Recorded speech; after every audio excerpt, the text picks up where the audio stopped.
सुबह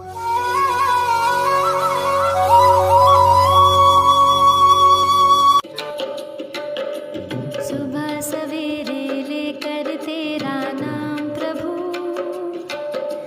करते हैं हम शुरू आज का काम प्रभु। सुबह सवेरे लेकर तेरा नाम प्रभु, करते हैं हम शुरू आज का काम प्रभु। शुद्ध भाव से तेरा ध्यान लगाए हम, विद्या का वरदान तुम्हीं से पाए हम। शुद्ध भाव से तेरा ध्यान लगाए हम, विद्या का वरदान तुम्हीं से पाए हम। विद्या का वरदान तुम्हीं से पाए हम। तुम्हीं से है आगाज तुम्हीं अंजाम प्रभु, करते हैं हम शुरू आज का काम प्रभु। सुबह सवेरे लेकर तेरा नाम प्रभु, करते हैं हम शुरू आज का काम प्रभु।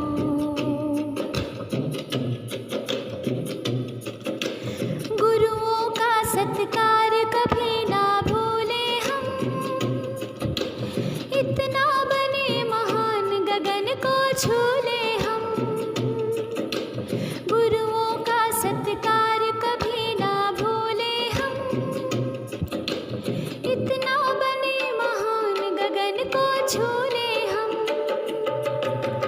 इतना बने महान गगन को छू ले हम। तुम्हीं से है हर सुबह तुम्हीं से शाम प्रभु, करते हैं हम शुरू आज का काम प्रभु। सुबह सवेरे लेकर तेरा नाम प्रभु, करते हैं हम शुरू आज का काम प्रभु। सुबह सवेरे लेकर तेरा नाम प्रभु, करते हैं हम शुरू आज का काम प्रभु। करते हैं हम शुरू आज का काम प्रभु। करते हैं हम शुरू आज का काम प्रभु। करते हैं हम शुरू आज का काम प्रभु। गुड मॉर्निंग बच्चों। टुडेज थॉट, आज का सुविचार। तारीफ और आलोचना दोनों स्वीकार करें, क्योंकि फूल उगाने के लिए सूर्य और बारिश दोनों की ज़रूरत होती है। Accept both compliments and criticism, it takes both sun and rain for a flower to grow. अर्थात जैसे फूलों के लिए सूरज और बारिश दोनों ज़रूरी हैं, उसी प्रकार से हमारे व्यक्तित्व के विकास के लिए आलोचना और तारीफ दोनों ही आवश्यक हैं। तारीफ हमें खुशी देती है और सकारात्मक आलोचना अपनाकर हम स्वयं में सुधार कर सकते हैं। धन्यवाद। हंसते रहिए, मुस्कुराते रहिए। गुड मॉर्निंग बच्चों। प्रस्तुत है टुडेज़ वर्ड यानी कि आज का शब्द। आज का शब्द है कॉन्सेंट। कॉन्सेंट का अर्थ होता है अनुमति देना, मान लेना, मर्जी या सहमति। इसकी स्पेलिंग देख लेते हैं अब। CONSENT, consent. इससे बनने वाले वाक्य हैं they can't publish your name without your consent, यानी कि वे तुम्हारे सहमति के बिना तुम्हारा नाम प्रकाशित नहीं कर सकते। अगला वाक्य है you can't obtain my consent by force, तुम जबरदस्ती मेरी अनुमति नहीं ले सकते। आज के लिए इतना ही। धन्यवाद। Good morning. अब समय है आज की पहेली का। तो बताइए बच्चों, ऐसा कौन सा वाहन है जो आपके ऊपर से चला जाता है फिर भी आपको कुछ नहीं होता? बताइए ऐसा कौन सा वाहन हो सकता है? जल्दी सोचिए और बताइए आखिर कौन सा ऐसा वाहन है जो हमारे ऊपर से गुजरने के बाद भी हमें कुछ नहीं होता? ओ टाइम आउट। उसका सही जवाब है हवाई जहाज। हवाई जहाज एक प्रकार का वायुयान होता है जो अपने पंखों के द्वारा गति मिलने पर हवा में उड़ता है। ये कई आकार और वजन आदि में मिलता है। ओके बच्चों, have a good day. Thank you. सुप्रभात। आज के विशेष में हम चर्चा करेंगे दादा भाई नौरोजी की। दादा भाई नौरोजी ब्रिटिश कालीन भारत के पारसी बुद्धिजीवी, शिक्षा शास्त्री, व्यापारी तथा आरंभिक राजनैतिक एवं सामाजिक नेता थे। उन्हें grand old man of India कहा जाता है।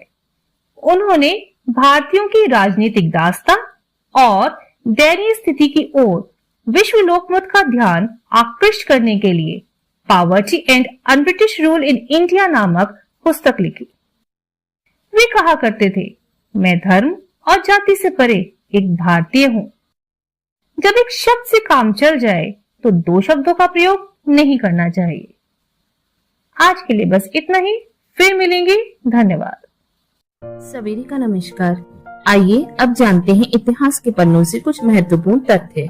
92 वर्ष की अवस्था में आज ही के दिन यानी 30 जून 1917 में ब्रिटिश अधीन वर्सोवा में दादा भाई नौरोजी का निधन हो गया था। दादा भाई नौरोजी भारतीय इतिहास में एक ऐसा नाम है जिन्होंने परंपरागत सोच से अलग भारतीयों को प्रयोगवादी बनने के लिए प्रेरित किया। जिस समय लोग ब्रिटिशों से दूर भागने का प्रयत्न कर रहे थे, उस समय दादा भाई नौरोजी ने ब्रिटिशों के देश में जाकर एक भारतीय होने के बावजूद अपना एक अलग स्थान बनाया। आज ही के दिन 80 वर्ष पूर्व 1937 में दुनिया का पहला इमरजेंसी नंबर 999 लंदन में जारी किया गया था।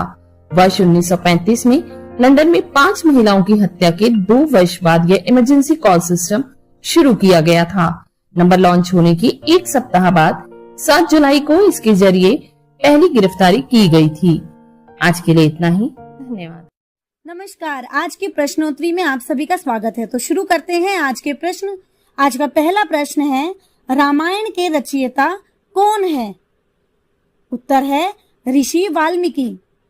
प्रश्न नंबर 2, भगवान राम, लक्ष्मण और देवी सीता ने किस जंगल में वनवास काटा था? उत्तर है दंडकारण्य। तीसरा प्रश्न, किस वैद्य ने लक्ष्मण के प्राण बचाने के लिए संजीवनी बूटी के बारे में बताया था? उत्तर है सुषेण। प्रश्न नंबर 4, भगवान राम के पिता का क्या नाम था? उत्तर है दशरथ। धन्यवाद। सुप्रभात प्यारे बच्चों।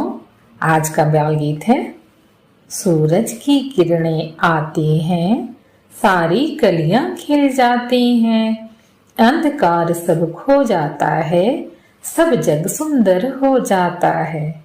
यह प्रात की सुख बेला है, धरती का सुख अलबेला है। खो देते हैं आलस सारा, और काम लगता है प्यारा। सुबह भली लगती है उनको, मेहनत प्यारी लगती जिनको। सूरज की किरणें आती हैं, सारी कलियां खिल जाती हैं। धन्यवाद। सवेरे का नमस्कार। वक्त है कहानी का और आज की कहानी का नाम है सड़क की पिटाई। एक दिन रोहित और मोहित नाम के 2 भाई स्कूल से तेज कदमों से घर की ओर लौट रहे थे। तभी अचानक रोहित का पैर एक पत्थर पर पड़ा और वह गिर गया। उसका घुटना छिल गया, जिससे वह जोर जोर से रोने लगा। पीछे से मोहित आ रहा था। उसने दौड़कर झट से अपने भाई को उठा लिया।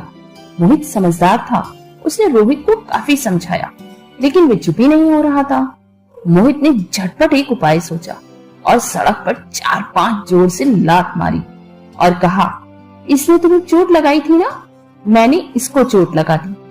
रोहित अब सोच में पड़ गया। उसने भी 8-10 लात जोर से मारी। उसके और दोस्त भी थे। वे सब सड़क पर उछलने लगे, जिससे कि सड़क को और चोट लगे। बस क्या था, अब ये मनोरंजन का साधन बन गया। कुछ देर बाद सभी वहां से जा चुके थे। घर पहुंचकर मोहित ने रोहित की चोट को देखा और डेटॉल से घाव को साफ करके उसमें दवा लगाई। तो देखा बच्चों आपने, मोहित ने कठिन परिस्थिति में भी अपना धैर्य नहीं खोया और शांत दिमाग से उसका हल निकालते हुए अपने भाई की सहायता भी की और उसकी चोट में दवा भी लगाई। तो समझ गए ना कि आपको क्या करना है। मुश्किल परिस्थिति भी आए तो अपने दिमाग को शांत रखना है और शांत दिमाग से निर्णय लेते हुए अपनी समस्या से बाहर आना है। धन्यवाद। नमस्कार। आज मोटिवेट और सेल्फ का विषय है लिखना क्यों जरूरी है। आपने अक्सर सुना होगा कि लिखकर याद करोगे तो जल्दी याद हो जाएगा। हम अपने विद्यालय में बाला पेंटिंग्स करवाते हैं, बहुत सारी चीजें लिखकर टैग करते हैं, प्रेरक विचारों को दीवार पर लिखवाते हैं ताकि उनका प्रभाव ज्यादा पड़े। हम डायरी में इंपॉर्टेंट नोट्स लिखते हैं। आइए जानते हैं कि किस तरह सिर्फ कागज के एक टुकड़े पर अपने लक्ष्यों को लिख देने से उसकी उपलब्धि में एक बहुत बड़ा अंतर आ जाता है। जब हम चीजों को लिखते हैं तो दो स्तरों पर उसका प्रभाव पड़ता है।